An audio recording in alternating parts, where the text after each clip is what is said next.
Good morning, small business community. My name is Leland McFarland from Small Business Trends, and you have arrived at the Small Business Spotlight, where we like to shine a light on some of the news, deals, and information small business owners might be interested in.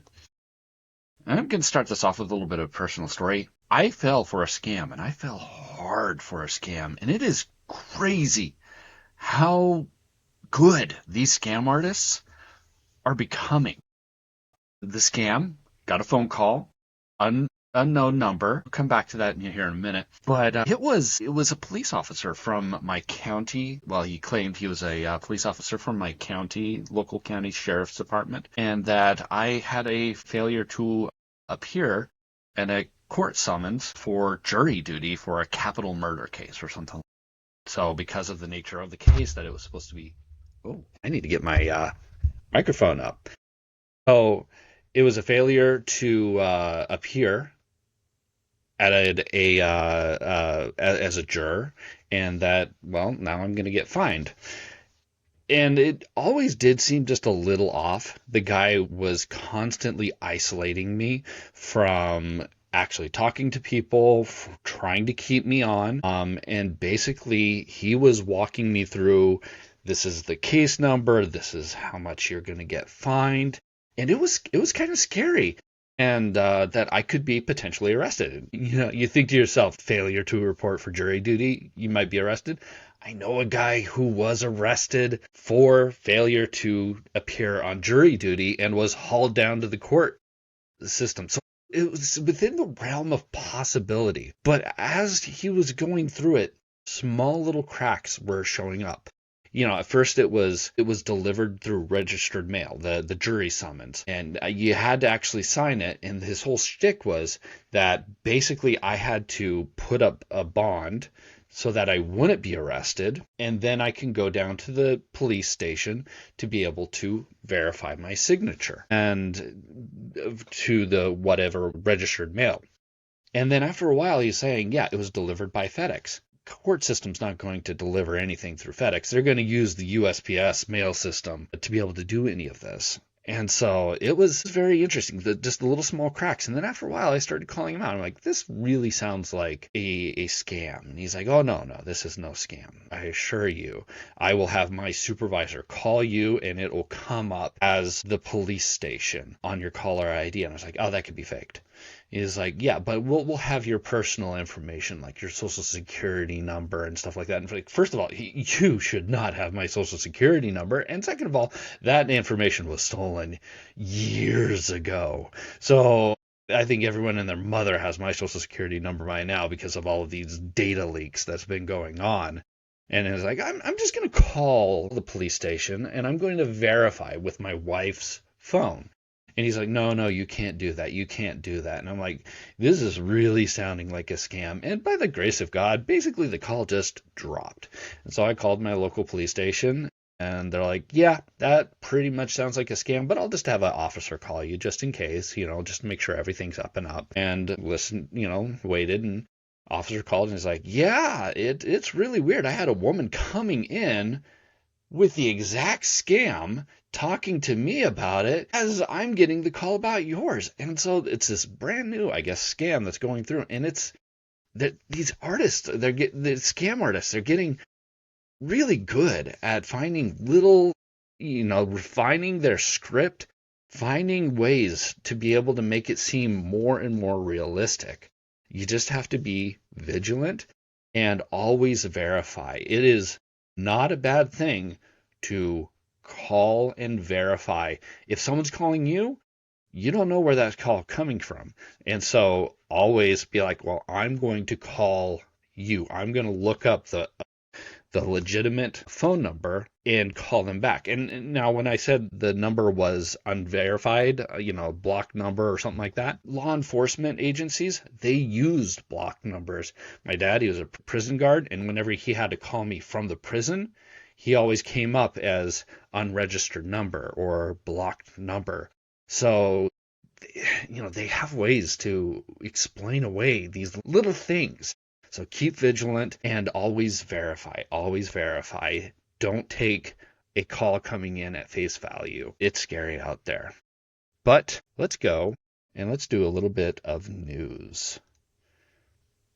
I'm going to share my screen. All right, first up, a new study from Workday reveals serious federal finance teams face serious risks to federal finance teams face. Oh man, that was written badly. Basically, these teams are working with outdated systems. The report titled Future Ready for Finance indicates that a startling 80% of senior finance leaders in federal agencies lack the necessary visibility to manage financial risks effectively. This offers a cautionary tale for small business owners who are also struggling with financial compliancy and efficiency. Many finance teams waste a significant number of hours, about 1/3 of their workload, on manual data management, taking time away from strategic planning and customer engagement. For small businesses, adopting a modern automated financial, using modern financial tools can not only save time but also enhance profitability.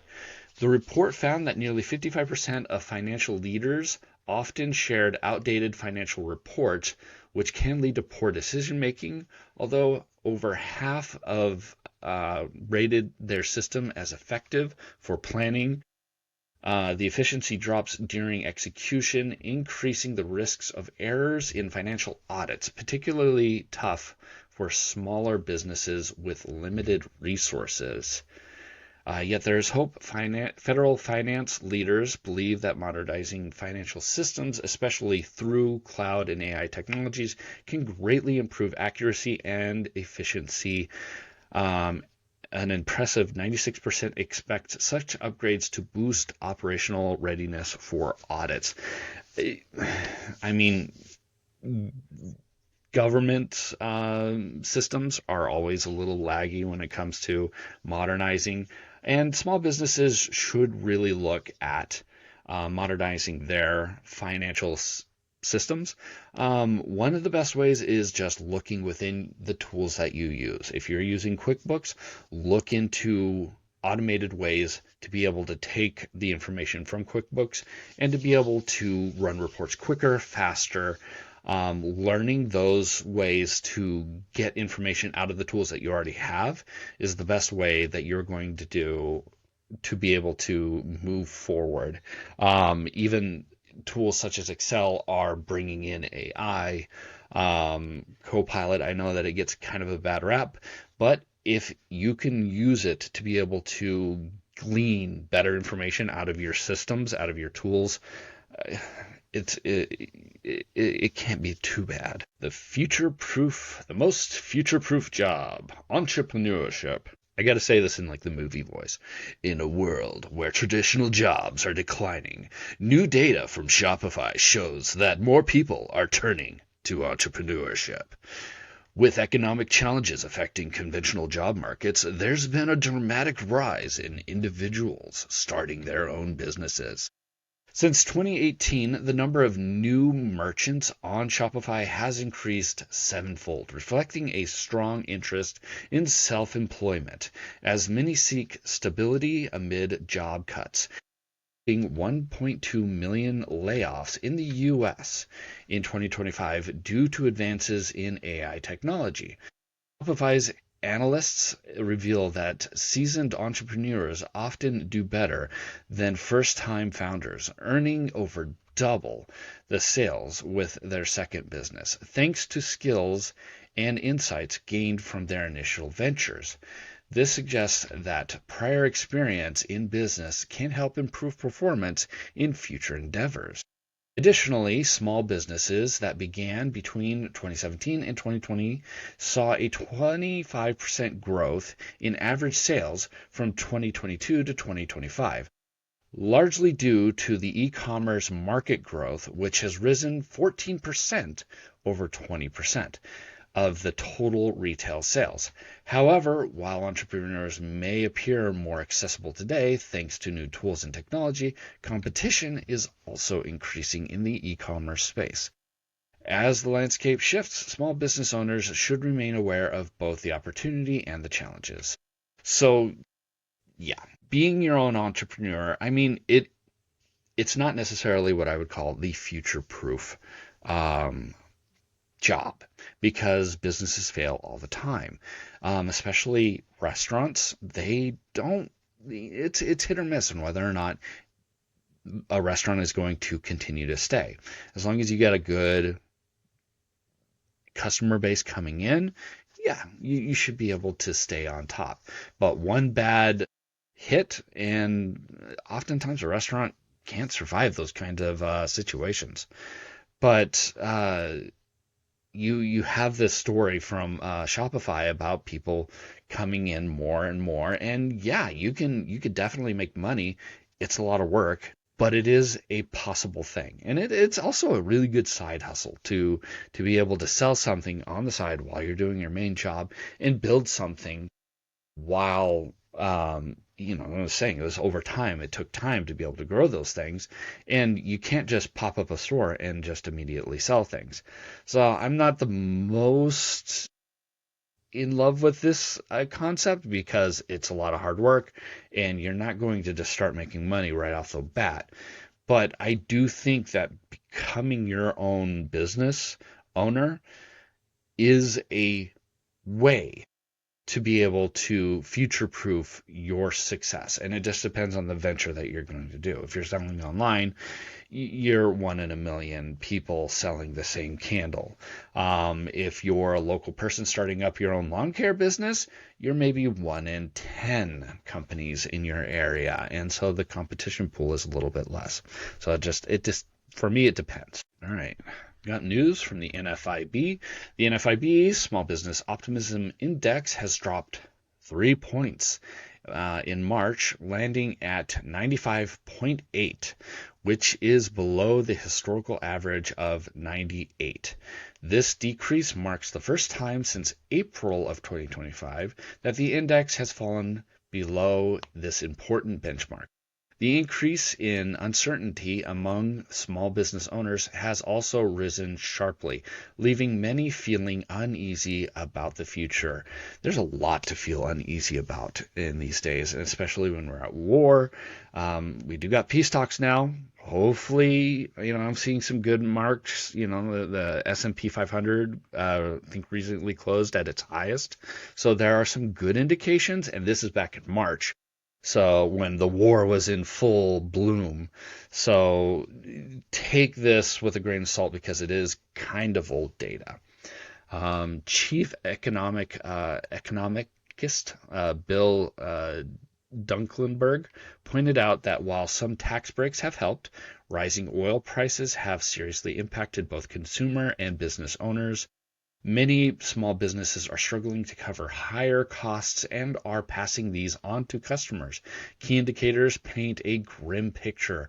Profit trends are down significantly, and expectations for better business conditions have also sharply declined.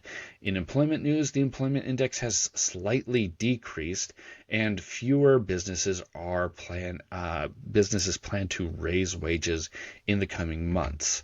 There are also a noticeable drop in capital investments, with only 16% of owners looking to spend on equipment or upgrades. More than half of small business owners feel their businesses are in good shape, but only 13% of their situation rate their situation as excellent. So, I mean, there's a lot of going on in the world, and oil prices are a big factor. That raises gas prices, which means transportation costs are going to go up, which means the cost of getting a product is going to go up. That's inevitable. So it's all about what's going to be happening probably within the next month. We are in the middle of peace talks, and so this was back in March again. So we are in the middle of peace talks, so hopefully we get some good news. LinkedIn's 2026 Graduation Index Guide. LinkedIn has revealed its 2026 grad guide, which offers valuable insight for small business owners and young entrepreneurs. With 44% of Gen Z struggling to find entry-level jobs due to limited connections, this guide emphasizes the importance of networking for career success. Notably, 21% of Gen Zs are creating their own opportunities by starting side businesses, reflecting a rise in entrepreneurial spirit. It's also reported that entry-level positions have dropped by 6% from last year, although specific sectors like tech and finance still show growth potential.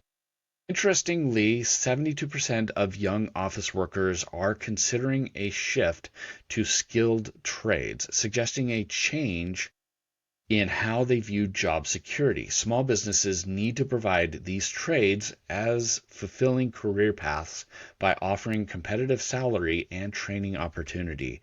The guide highlights a new AI-driven job search feature on LinkedIn that can streamline recruitment, helping businesses to connect with stable candidates. It is a tough job market out there, and AI is gobbling up a lot of these entry-level positions because it is a lot of busy work that is happening. And yes, the tech sector is one of those that isn't necessarily affected as much. I would imagine that stuff like engineering, architecture, those types of positions are going to be relatively safe, but I don't know how safe anything is from this AI monster that could potentially gobble up any kind of jobs. I didn't think, 5 years ago that we could potentially have a technology that is like getting rid of potentially writers or coders or anything like that. Um, but here we are. So who knows what the next 5 years are going to bring when it comes to the idea of getting skilled trades. I'm always in favor of going down that road. Skilled workers can make a ton of money. I've got a cousin. He works for a gas company. It's a natural gas refining company, and he monitors gauges. He makes well into the 100,000 mark for monitoring gas gauges. He does like, I think it was like 12-hour shifts, like for a week on, week off. So it's hard work, but he makes a lot of money. He doesn't have a college degree, and he's making more money than I've ever made with a college degree. So it's skilled labor is out there, and you know, ditch the college route and go right into electrician, and you could be making somewhere around 80K. It's not a bad path to go down. What's your gasoline? What's in what's in your gasoline? So the U.S. Environmental Protection Agency, EPA, has decided to ease some summer gasoline regulations to help lower the prices at the pump. This change mainly affects small business owners, especially those in retail, transportation, and manufacturing. The new rules will relax federal summer read vapor pressure standards, RVP, which normally dictate the formulation of gasoline based on air quality and location. The goal of this change is to boost the domestic fuel supply and provide relief for consumers, as many small businesses rely heavily on fuel for transportation. This could lead to lower operating costs. Business owners might find that reduced fuel prices allow them to save money, which they could invest in their companies or lower prices. However, the effects may not be uniform across the country. Some regions, like California, have stricter gasoline regulations that could mean higher prices for businesses there.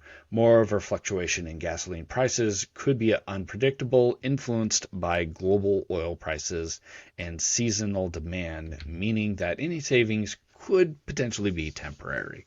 This is a good tactic to be able to potentially save a little bit of money, but it might just be that, a little bit of money for your business.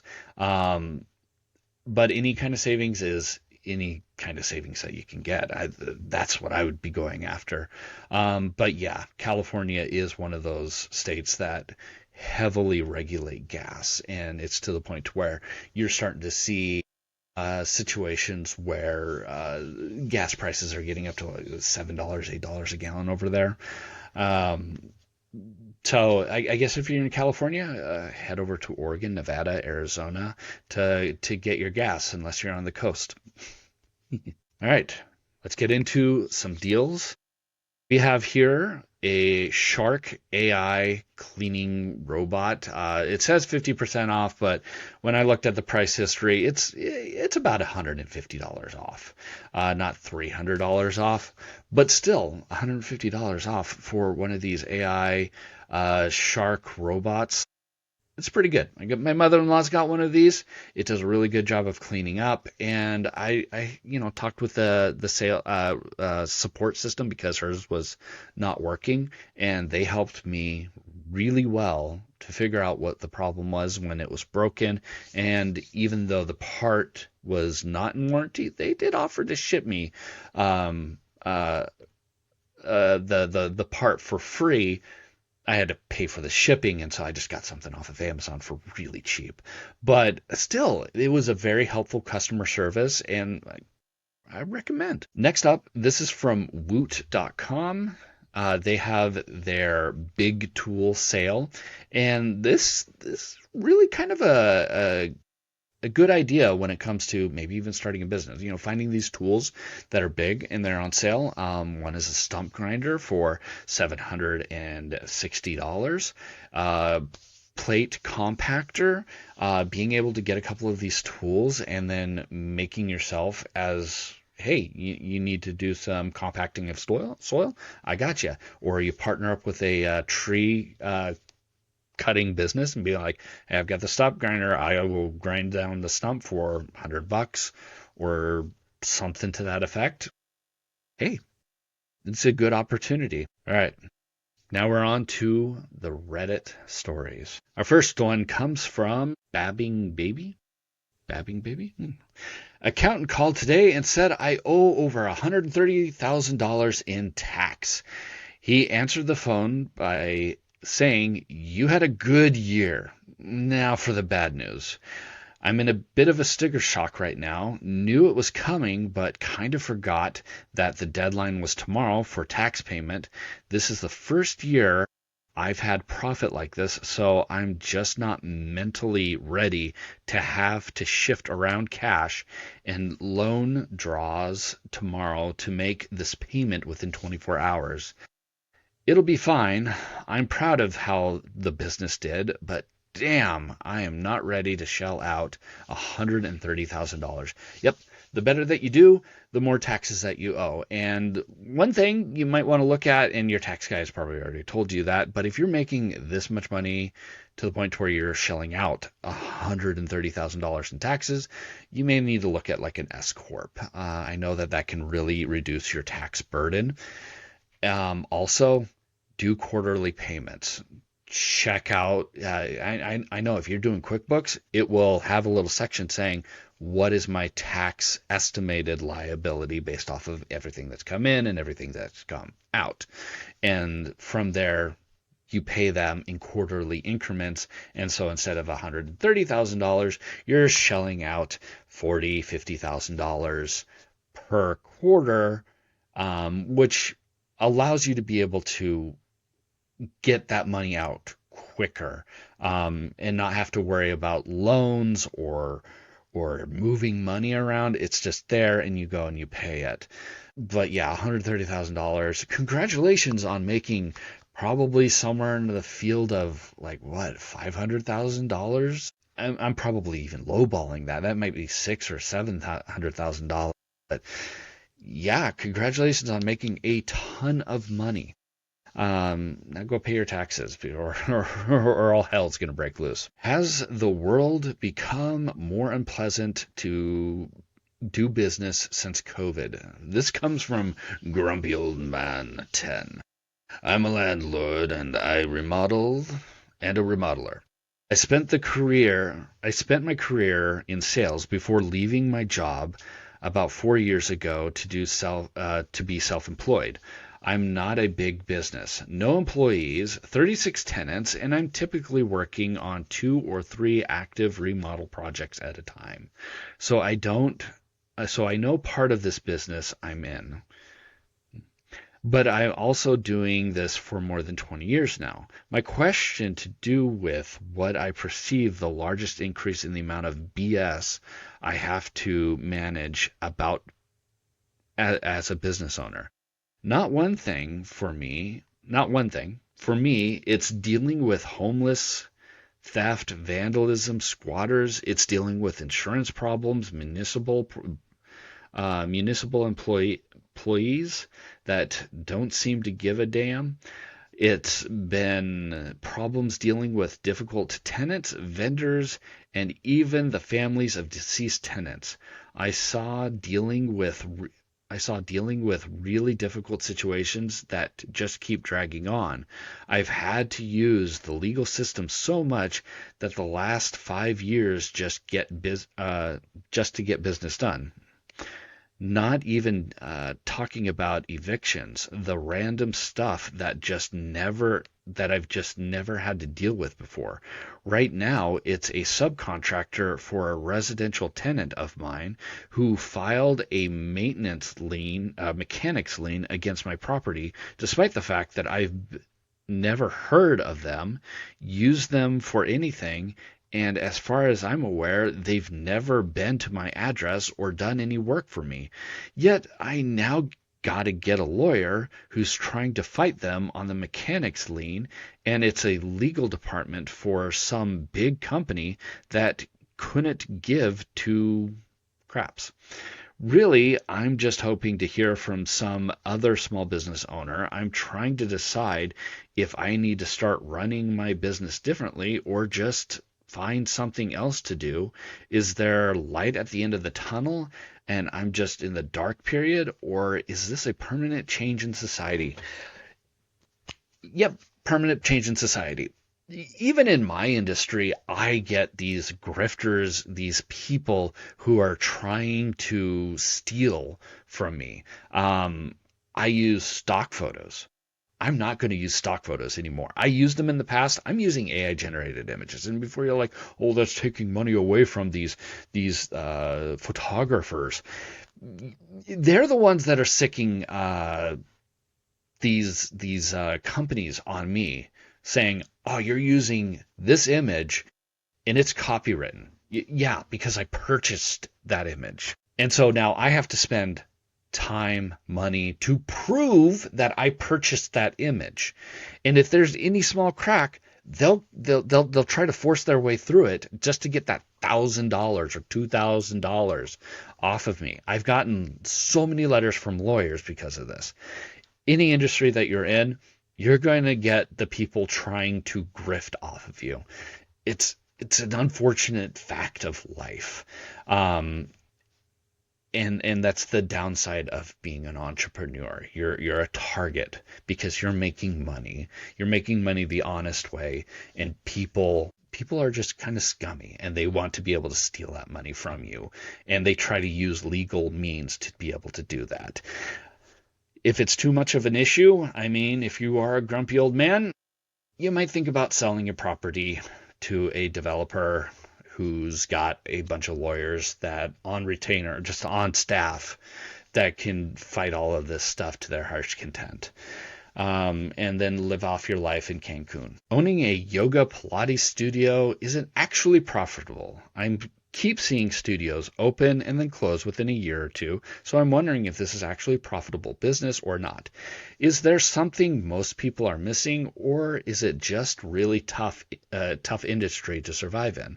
Especially curious of how much it comes down to memberships and keeping people consistent. Yoga is one of those things that, you know, it's for certain people. So you gotta figure out if the area that you're going to be doing a yoga studio, if there's a lot of people. So do a little bit of market research. That's what I would first tell you. Get on the marketplaces in the area, put out feelers, that kind of situation.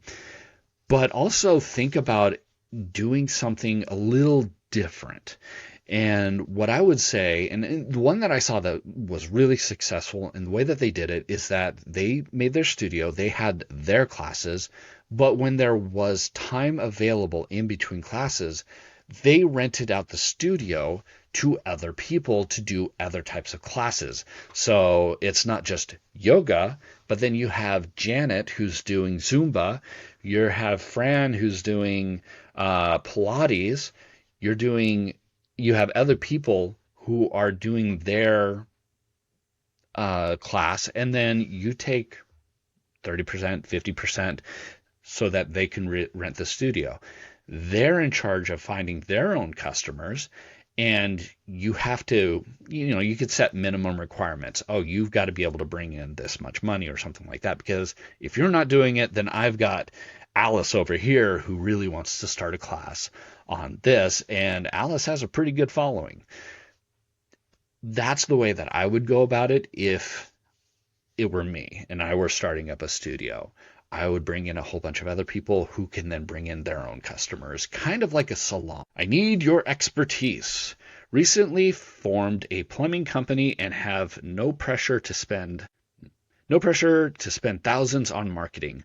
My goal is to build a community of customers near my home. I want to take care of people and be a nearby trusted professional. Anyone have any advice on offer from a service business perspective? What can I do to build my desired community? Get on Facebook, answer questions that come up in the local community, have like alerts when someone's asking about plumbing that you are notified so that you can immediately zip up and be able to answer any questions or even recommend yourself.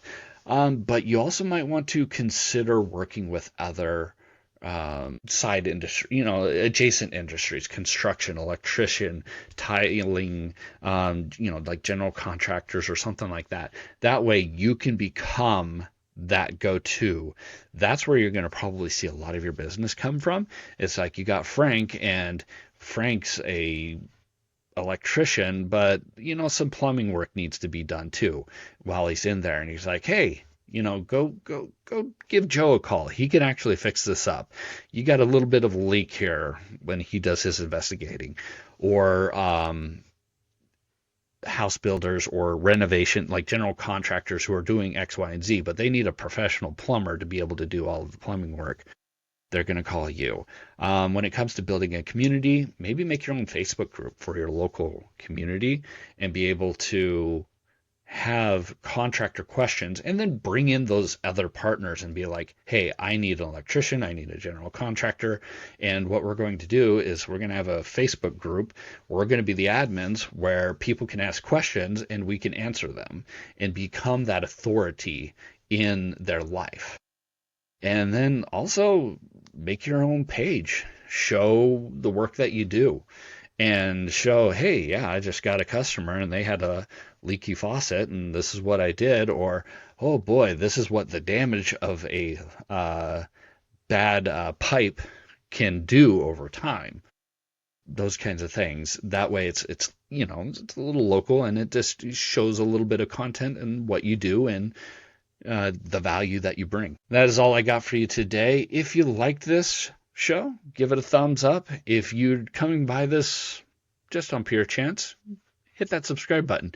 And if at any point I said something that you disagreed with, I want to hear it in the comment section. Thank you. You have yourself a good week, and I'll see you, next week.